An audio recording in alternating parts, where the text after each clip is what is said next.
네, 여러분 안녕하십니까. 저는 사단법인 평화나무 이사장 김용민입니다. 봐주기 수사, 봐주기 재판 의혹 전광훈 공소장 변경 촉구 기자회견을 지금부터 시작하겠습니다.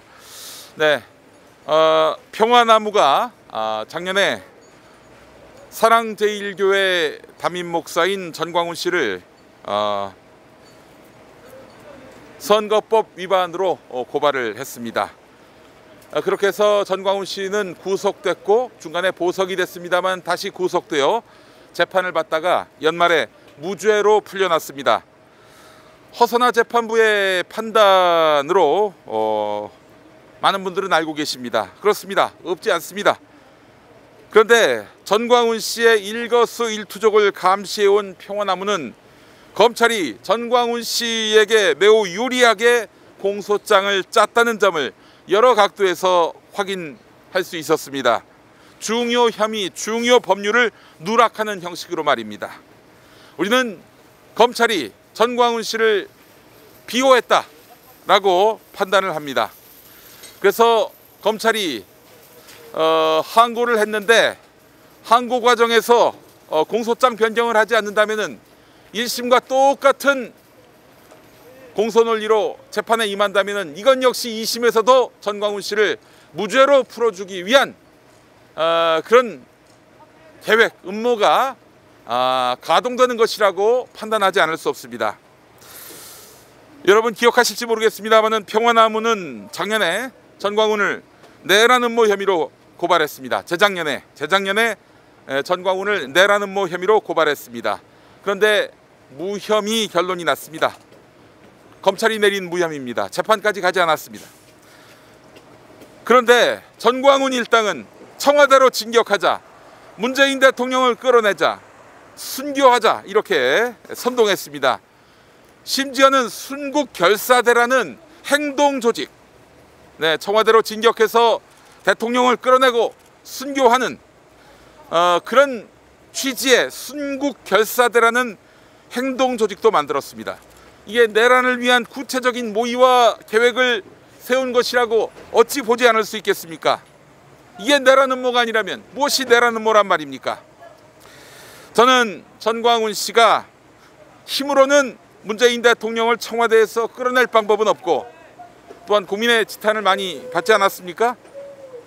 하도 내란 선동, 되지도 않을 터무니없는 내란 선동을 하도 많이 해서 그 말에 권위와 긴장감이 떨어졌다고 판단해서인지 정권 전복의 방법을 바꾼 게 아닌가 이렇게 강력하게 의심했습니다. 그 계기는 바로 작년 여름 코로나19 전국적 유행으로 방역은 물론이고 국가 체계를 흔들려 했던 그 시도에서 추정하게 됩니다. 당시 김경수 경남도지사가 파악한 바에 따르면 서울 8.15 제2차 팬데믹을 유발했던 그 8.15 집회에 참석한 이들 중 상당수가 휴대전화를 껐다고 합니다. 이들은 방역 마비를 획책했을 가능성이 커 보입니다. 그 차원을 넘어서 MBC PD수첩과 인터뷰한 전광훈의 추종자는 아프리카나 아랍권에서 민병대 조직에서 총을 가진다든지 이런 것까지 생각하고 있다라고 이야기한 걸로 보면은 이들의 행동은 단순히 말에 그치지 않고 사회 공공성, 법률을 흔드는 그런 폭력적 폭동의 그런 기도까지 머릿속에 있었음을 확인할 수가 있는 것입니다. 제가 전광훈 씨 추종자를 한국형 이슬람 무장단체 KIS라고 규정한 것도 결코 과장이 아님을 여기서 확인할 수 있었습니다. 자, 보십시오. 사랑제일교회, 전광훈 씨가 담임으로 있는 사랑제일교회에서 법원의 허가를 받고 철거에 나선 이들을 상대로 그들이 무슨 짓을 했습니까? 화염병을 던지는가 하면 사제 화염 방사기를 분사하고 그렇게 해서 사람들을 다치게 했습니다. 기억하실 겁니다. 이게 전광훈 씨 동의 없이 이루어진 일일까요? 여러분 그렇게 판단하십니까? 그런데 그런 전광훈을 이런저런 구멍난 공소 논리로 결국 무죄 판단을 받게 만들어 놓고는 풀어줬습니다. 풀려 나오게 만들었습니다. 여기저기서 유사 전광훈이 지금 속출하고 있습니다. 전광훈이 이렇게 풀려 나오니까 여기저기서 유사 전광훈이 속출하고 있습니다. 아, 우리가 뭔 잘못해도 검찰과 법원은 우리 편이구나. 따라서 우리도 더 열심히 사회 혼란을 이야기해도 되겠다. 그렇게 해서 우리가 원하는 정부를 만들 수 있겠다 라고 용기를 얻은 것은 아닐까요? 유사 전광훈이 나와서 방역 거부를 선동 실행하는 상황, 여러분 똑똑히 지켜보고 계실 겁니다.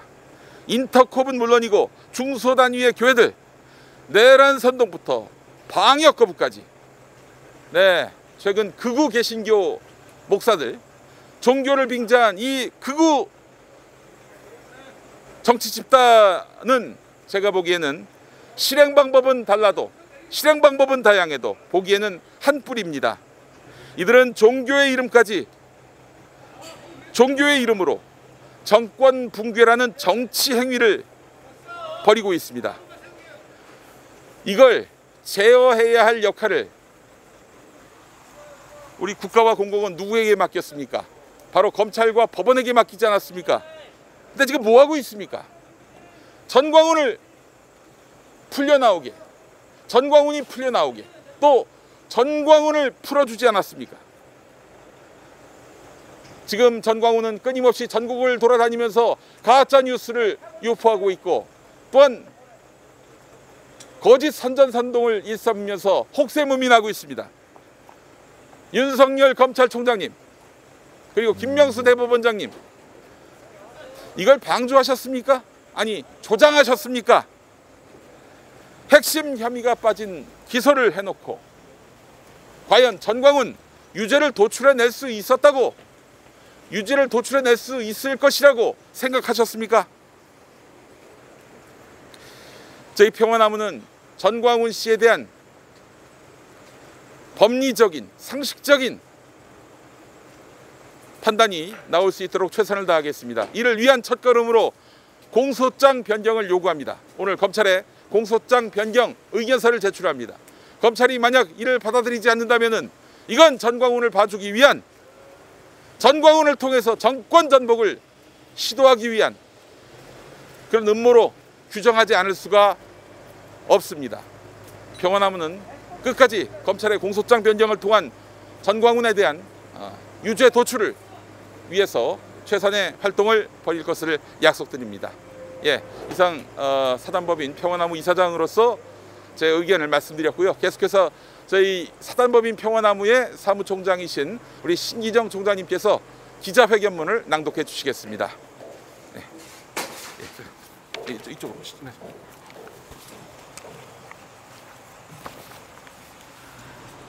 네, 안녕하세요. 사단법인 평화나무 사무총장 신기정입니다. 지금부터 오늘 기자회견문을 낭독하도록 하겠습니다. 2020년 12월 30일 우리 국민들이 코로나19 3차 확산으로 인해 큰 걱정과 근심을 안고 한 해 마무리를 준비하던 날, 새해에는 그래도 나아지겠지 희망을 품던 날, 뒤통수를 세게 얻어맞았습니다. 현행법을 우습게 여기면서 공동체 평화를 뒤흔드는 막말과 행동으로 사회적 물의를 일으키고, 나아가 8.15 코로나 재확산의 주범으로 지목된 전광훈 씨가 법원에 의해 전부 무죄 판결을 받은 것입니다. 대통령 명예훼손은 물론이고 공직선거법 위반 혐의도 모두 무죄가 선고됐습니다. 처음에 우리는 신묘하기까지 한 법원의 법리 해석과 무죄 판결에 말문이 막혔습니다. 그리고 정신을 가다듬고 살펴보니 법원의 판결 이전에 검찰의 부실한 공소 제기가 눈에 들어왔습니다. 공판검사는 최선을 다했다고 항변할 수 있겠으나 경찰로부터 사건을 넘겨받아 수사하고 기소한 검찰은 애시당초 법원이 무죄 판결을 내릴 여지가 있는 흐름으로 공소장을 작성한 정황이 보인 것입니다.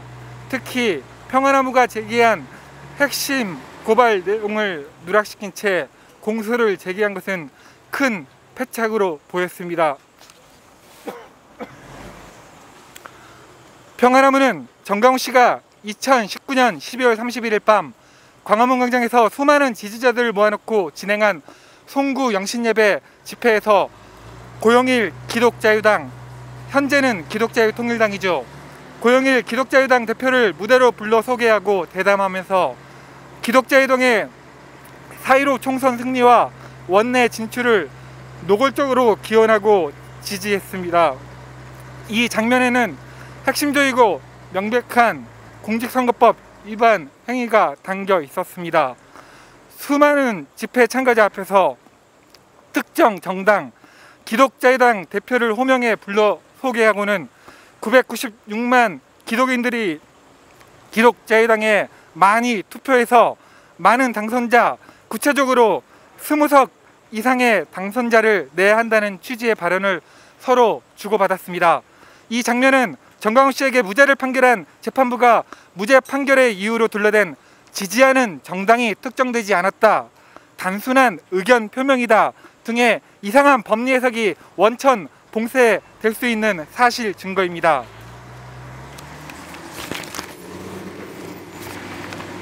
물론 검찰이 제기한 공소 내용만으로도 충분히 유죄 판결이 내려질 수 있는 여지는 분명 있었습니다. 하지만 재판부가 아무리 용을 써도 무죄를 주기 쉽지 않을 평화나무가 고발한 혐의 내용을 검찰이 스스로 걷어찬 셈입니다. 검찰이 평화나무 관계자를 불러 고발인 조사까지 하고 그 자리에서 평화나무 고발 내용 중 주된 혐의는 당연히 공소를 제기할 것이라고 표명하고는 막상 기소 단계에서는 왜 유죄를 입증할 결정적인 내용을 누락시켰는지 그 이유가 진실로 궁금합니다. 과연 어떤 보이지 않는 손에 의해서 의도된 누락이 있었는지 아니면 검찰의 단순한 판단 착오였는지 우리는 모르겠습니다. 하지만 의심되는 정황들이 보입니다. 이러한 검찰의 부실한 공소 제기에 더해서 피고인에게 절대적으로 유리한 방향으로 법리 해석을 감행한 재판부의 노력으로 정강훈 씨는 일반 국민들은 꿈에도 생각하지도 못할 로또 같은 판결을 받아들였습니다. 그리고 기세등등하게 오늘도 전국을 누비며 막말을 쏟아내고 있습니다. 이제 누가 책임질 것입니까? 이제 이러한 정강훈의 행보를 누가 책임질 것입니까? 오늘 평화나무는 절박한 심정으로 검찰에 단호히 요구합니다. 후회할 일을 더 만들지 말고 지금 당장 정강훈 씨에 대한 공소장을 변경하십시오. 혹자는 이야기합니다. 공소장 변경이 그리 쉬운 일이 아니다. 조건이 딱 맞아야 가능하다. 네, 그렇습니다. 공소장 변경은 쉬운 일은 아닙니다. 또 검찰이 신청한다고 다 되는 건 아닙니다. 하지만 지금 정강훈 사건의 경우는 그 조건이 딱 맞는 경우입니다. 여러 대법원 판례와 각급 법원의 관련 판결을 살펴보면 공소장 변경의 핵심은 공소 사실의 동일성 여부입니다. 또한 이 공소 사실의 동일성이 인정될 수 있는 포괄일죄에 해당하느냐 여부가 중요합니다. 그런데 검찰이 이미 제기한 공소 내용과 평화나무가 고발한 송구영신 예배 시 선거법 위반 내용은 공소 사실의 동일성을 충분히 충족합니다. 검찰은 정강훈 씨가 개최한 다수의 집회에서의 선거법 위반 발언과 행위를 중심으로 공소를 제기했습니다. 평화나무가 고발한 사건도 바로 집회 현장에서의 선거법 위반 행위입니다. 또한 시기적으로도 겹칩니다. 그리고 법 위반을 행한 의도 또한 동일한 범주에 있습니다.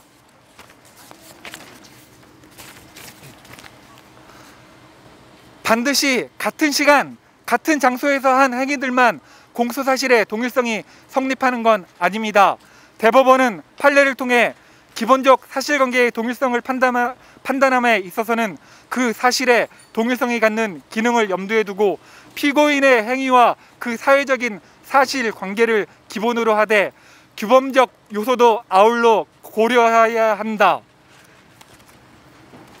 공소장 변경 허가 여부를 결정함에 있어서는 포괄일죄를 구성하는 개개 공소 사실별로 종전법과의 동일성 여부를 따지기보다는 변경된 공소 사실이 전체적으로 포괄일죄의 범주 내에 있는지 여부, 즉 단일하고 계속된 범위 하에 동종의 범행을 반복하여 행하고 그 피해 법익도 동일한 경우에 해당한다고 볼 수 있는지 여부에 초점을 맞춰야 한다고 대법원 판례는 말하고 있습니다.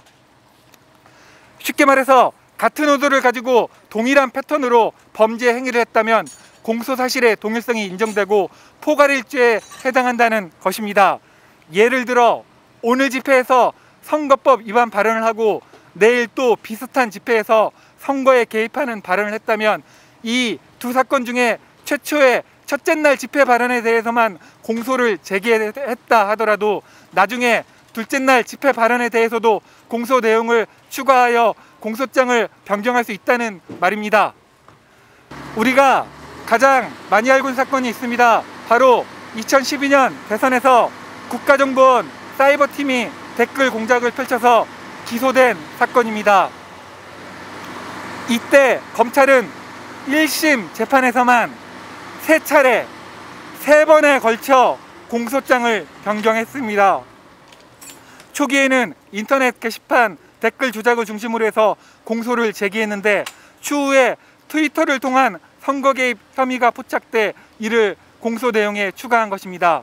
당시 고등법원과 대법원은 모두 검찰의 공소장 변경 신청과 이를 허가한 1심 재판부의 판단은 합당했다고 판결했습니다. 또한 피고 측이 주장한 공소시효가 지났다는 주장도 이유 없다며 기각했습니다. 이미 공소가 제기된 내용의 연장선에 있기 때문에 공소장 변경 시점이 공소시효 기준일이 아니라 공소를 최초로 제기한, 즉 해당 사건을 기소한 날이 공소시효 기준일이 된다는 말입니다. 이제 남은 건 하나입니다. 이제 남은 건 하나입니다. 바로 검찰의 의지입니다. 공정하고 법, 집행과 사법 정의를 실현할 의지가 있다면 검찰은 즉시 정강훈 씨에 대한 공소장 변경 신청을 해야 합니다. 검찰의 실력대로 공소장 변경 신청을 하고 법원에 허가를 구한다면 법원이 이를 받아들일 가능성이 크다고 판단합니다. 그만큼 공소장 변경이 가능한 조건이 충족되는 상황이라고 봅니다.